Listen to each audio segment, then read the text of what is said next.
তুই হইলার কলজার বড় ফরানো রাদান তোরে সারা নটিকে আর বিদেশত ফরা আর কোনদিন যায় ভাই তোমার সারিয়া রে ও মনে রে কলজার ভিতর গাথে রাখুম তোমারে সিনার লগে বাঁধে রাখুম তোমার। সবকিছু মিলিয়ে যখন একটা মিলন মেলা, শিল্পীদের একটা মিলন মেলা, সো আমার খুব ভালো লাগে, আমি খুব এনজয় করি। আমার খুব একটা আশা হয় না, মানে ম্যাক্সিমাম যে ডেটগুলো পড়ে এই ডেটগুলো হয়তো বা স্টেজ শো পড়ে যায়, তবে আই উইল ট্রাই যে এই রকম অ্যাওয়ার্ড শোগুলোতে আসলে অনেক অনেক কাছের প্রিয় মানুষগুলোর সঙ্গে দেখা হয় এবং অনেক ভালো লাগে।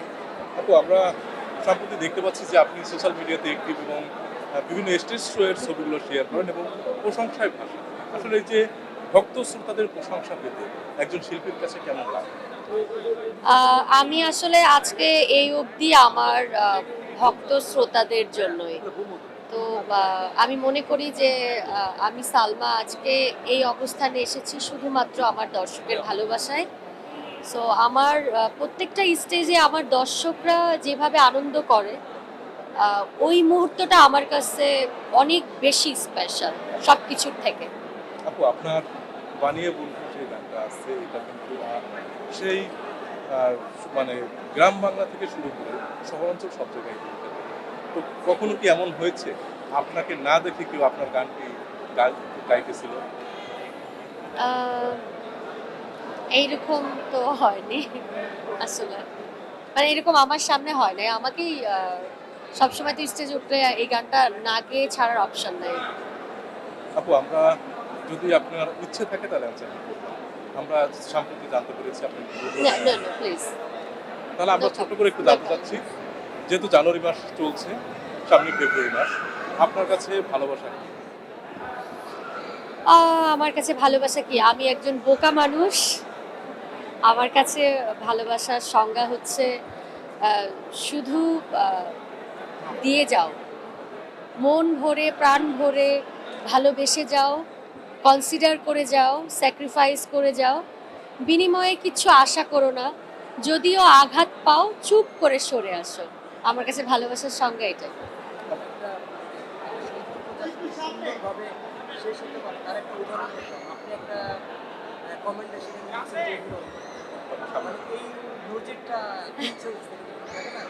আহ, আমি আমরা দেখি 1 লক্ষ টাকা চলে আসে। সেই জায়গায় আপনার অভিনন্দন পাবেন। আসলে এই বিষয়টা নিয়ে কথা বলতে চাচ্ছিলাম না, তারপরেও এমন একটা কোশ্চেন করলেন। আমি মনে করি একজন ভালোবাসার মানুষ যখন আপনি ভালোবেসেছেন তখন তো সে আপনার ভালোবাসার মানুষ। তো ভালোবাসার মানুষ যদি খারাপ কিছু করে তাও আপনার ভালোবাসার মানুষ, ভালো কিছু করে তাও আপনার ভালোবাসার মানুষ। সো আপনার পুরোটা জুড়ে ভালোবাসার মানুষকে ভালোবেসে অ্যাকসেপ্ট করা উচিত, যে ভালোটাকে ভালোবাসলাম আর মন্দটাকে ভালোবাসলাম না সেরকমটা নয়। আমি মনে করি যে প্রত্যেকটা ভালোবাসা অনেক সুন্দর এবং একজন ভালোবাসার মানুষকে নেগেটিভ, মানে নেগেটিভভাবে প্রেজেন্ট করা আসলেই উচিত না। অতীতে যদি আমি কোনো কিছু কাউকে বলেও থাকি আমার সে নিয়েও আমার মাঝে মাঝে মাঝে মাঝে মনে হয় যে আসলে এগুলো বলা উচিত না।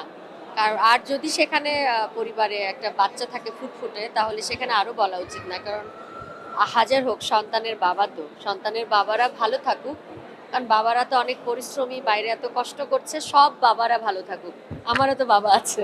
আপনার খুব একটা জনপ্রিয়তা জীবন দিয়ে যারে আমি বেসেছিলাম ভালো মানে এই গানের কখনো কি নিজের সাথে মেলার মানে একটা পরিস্থিতি বা কখনো মনে পড়ে? আমার মনে এত জনপ্রিয় একটা গান। আমার মনে হয় কাজটা কাজের জায়গায় থাকুক। বাস্তব জীবনের গল্প নিয়েই আমাদের গীতিকবিরা গান লেখেন, সুর করেন, মিউজিক করেন, আর আমরা গান করি। তো আমার মনে হয় যে সবকিছুই আমাদের জীবন থেকেই লেখা, জীবনের দর্শন অনুযায়ী। আপনারা সবাই, আপনারাও তো অনেক জার্নালিস্ট ভাইরা লেখেন, তো আপনারাই কিন্তু অনেক গল্প লিখতে লিখতেই কিন্তু এত ভালো লেখেন। সো আমি মনে করি যে সবকিছু জীবন থেকেই নেওয়া এবং এটাকে উপভোগ করা উচিত। সবাই দোয়া করবেন। Thank you. প্রাক্তনের উদ্দেশ্যে যদি শেষ একটা কথা বলতে চান কি বলবেন? অনেক বড় হও, অনেক ভালো থাকো, অনেক সুখে থাকো। তুই হইলার কলজার বড় ফরানো রাদান তোরে সারা নটিকে আর বেদে সৎ ফরা আর কোনদিন না যাই ভাই তোমার সারিয়া রে ও নাই রে কলজার ভিতর গাথে রাখুম তোমারে সিনার লগে বান্ধে রাখুম তোমারে থ্যাংক ইউ